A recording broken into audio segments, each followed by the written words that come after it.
Izin memperkenalkan, nama saya Dian Yakianto dari Subdit Perizinan dan Akreditasi Direktorat Kelembagaan Pelatihan dan Advokasi. Saya akan menyampaikan sedikit tentang perizinan untuk lembaga pelatihan. Lembaga pelatihan itu terdiri dari 3 menurut Undang-Undang Nomor 11 Tahun 2020 Undang-Undang Cipta Kerja. Mungkin di slide selanjutnya, Pak.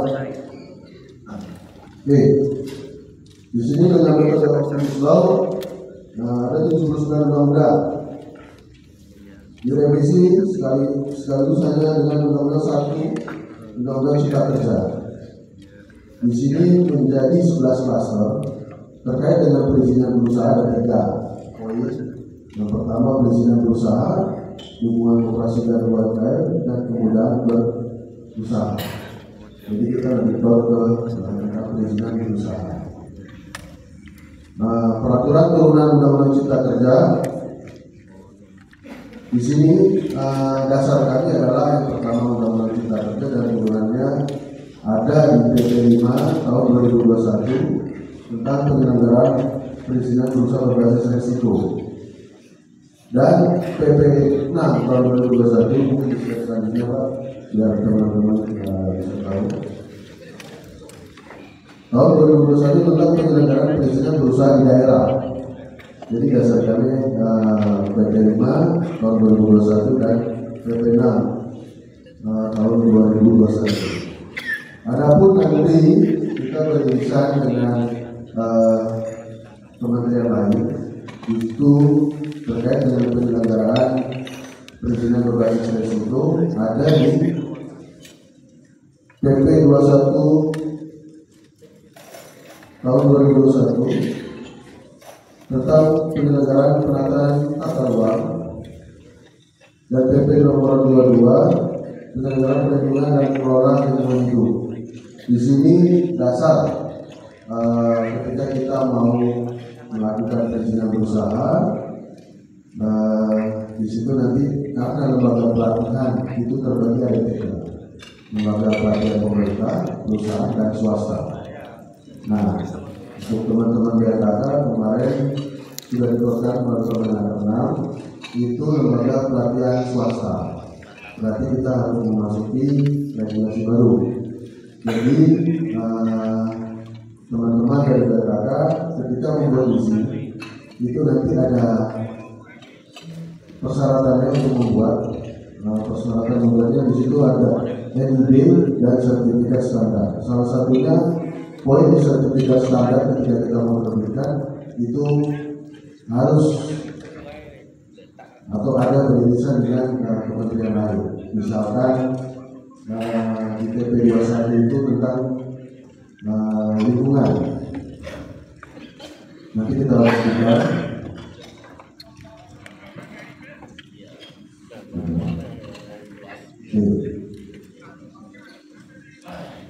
Persyaratan dasar perizinan berusaha ini nextnya. Oke, di PP 25 tahun 2021 tentang penyelenggaraan perizinan berusaha. Mudah-mudahan teman-teman di belakang bisa membaca ya. Jadi transformasi dari WSS PP 24 tahun 2018 ke WSS RBA PP 5 tahun 2021. Di sini sudah diplotkan perizinan diintegrasikan dengan dalam Undang-Undang Cipta Kerja.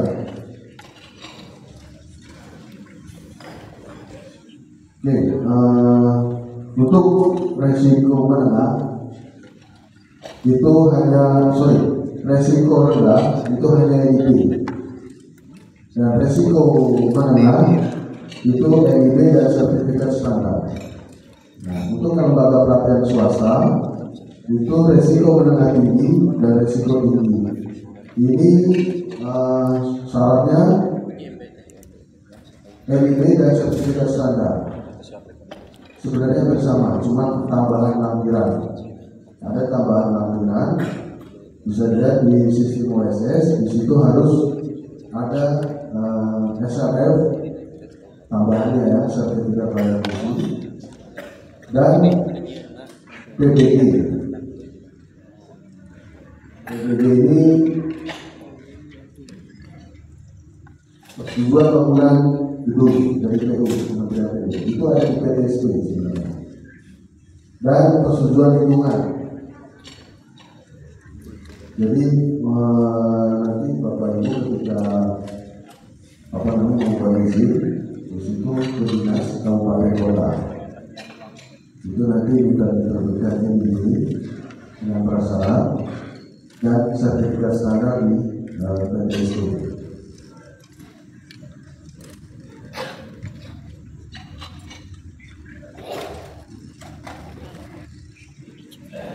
Next ya. Next lagi. Di sini ya, sama. Ini kita termasuk dari Kementerian Tenaga Kerja lagi menyusun kenapa lembaga pelatihan swasta itu masuknya itu resiko menengah tinggi dan tinggi.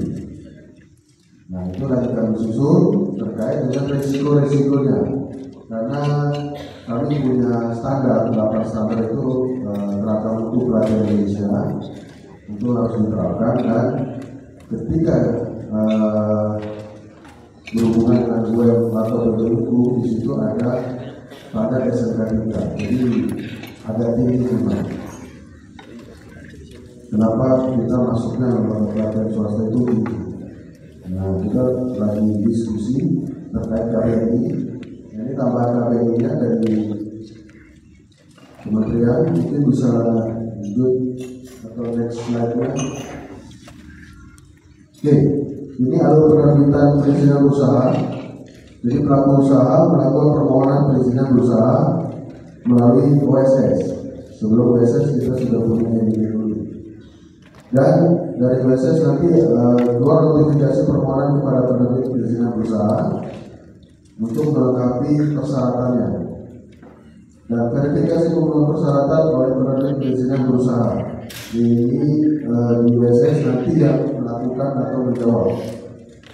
Apabila Bapak Ibu sudah memenuhi persyaratan, itu nanti tinggal tunggu atau ada jawaban dari OSS. OSS ini punyanya Kementerian Invest, di bawahnya BKPM.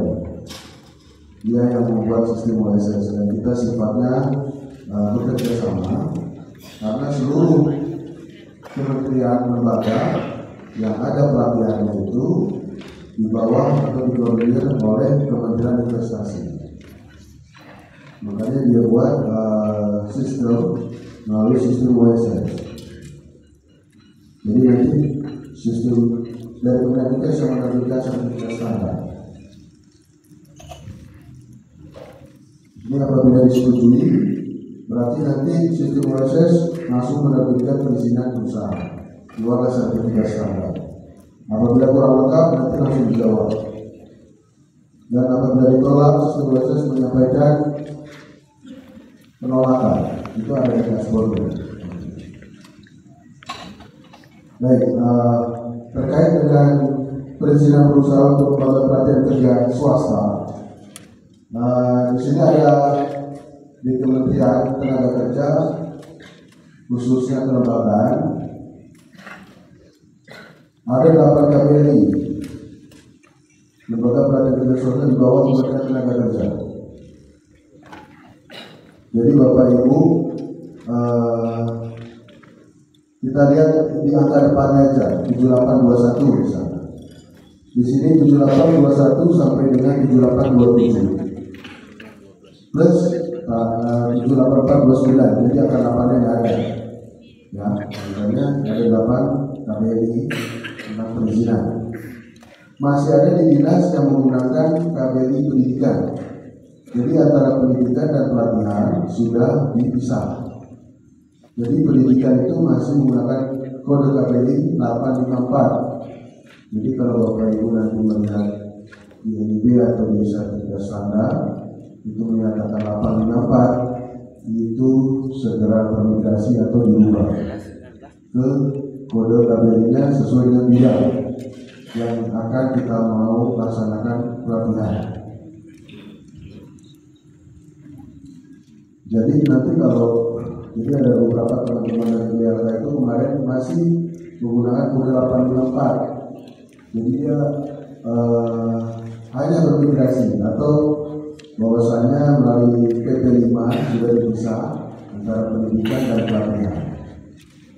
Jadi segera dirubah saja ke dinas, minta tolong dirubah atau perubahan data di dalam sistem OSS ini. Next.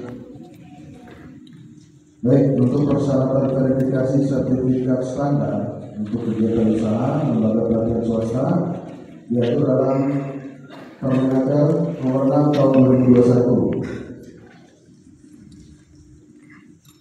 A. Melampirkan nomor induk perusahaan (PIB).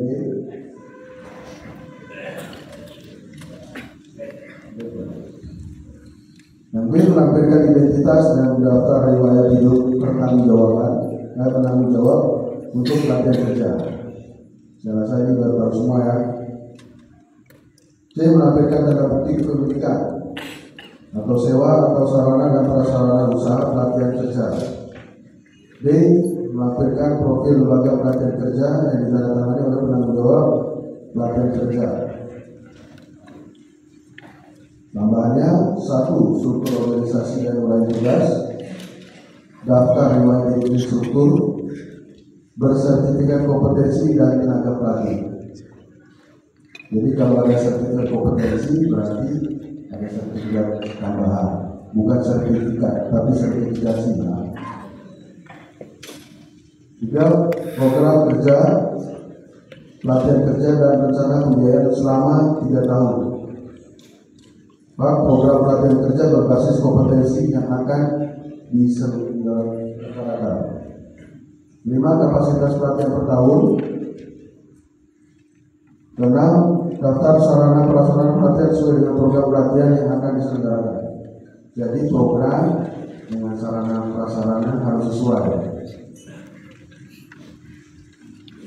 Nextnya ini terpisah, ini untuk pemerintah dan perusahaan.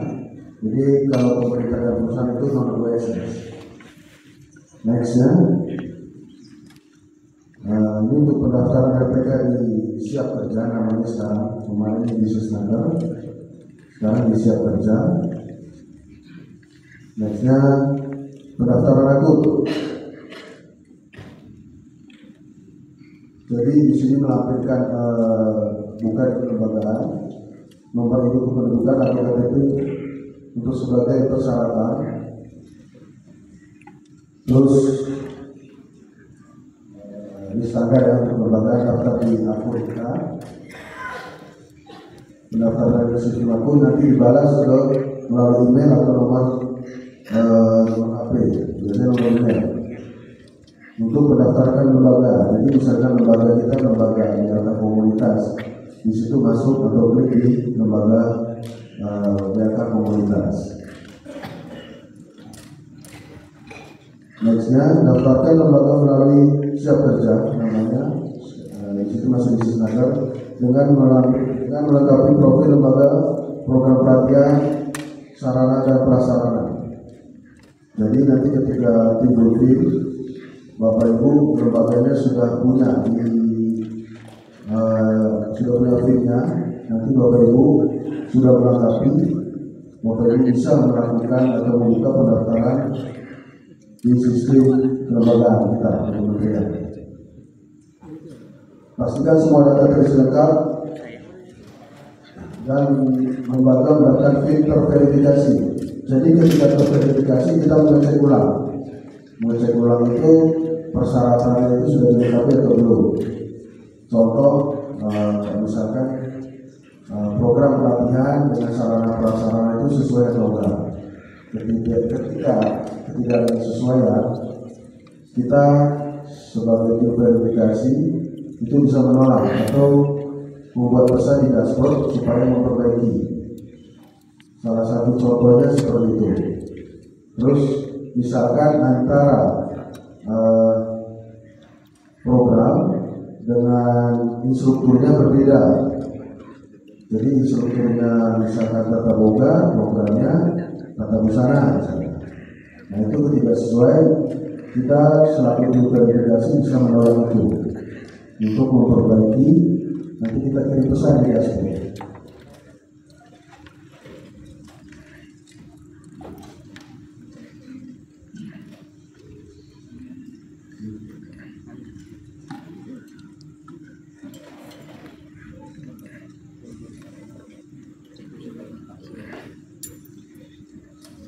Baik, ini juga suatu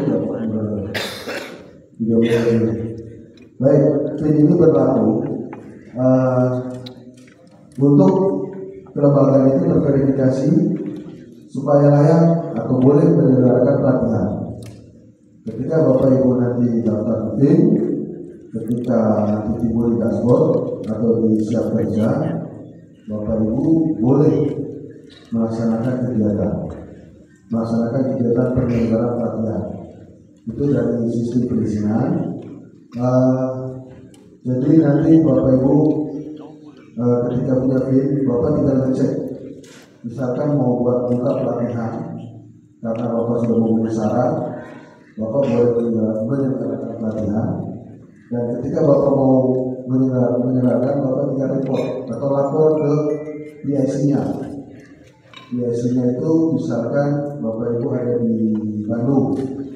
Nah, ketika mau buka, Bapak report bahwasanya kita siap penyelenggaraan pelatihan. Di situ ada durasinya, pendaftarannya, terus penyelenggaraannya, selesai bulan apa. Nah itu bisa direport ke PIC untuk dibuka. Untuk dibuka pelatihan dari tanggal A, misalkan tanggal 1 sampai tanggal 10 untuk pendaftaran, penyelenggaraannya nanti tanggal 10 sampai tanggal 20 misalkan, itu bisa nanti report ke PIC untuk menyelenggarakan pelatihan. Jadi PIN ini berlaku untuk semua lembaga, nanti lembaga swasta dan kakak termasuk swasta dan perusahaan atau pemerintah. Karena kita tinggal mengecek aja kesesuaian lembaga tersebut atau tidak. Mungkin dari kami dari perizinan,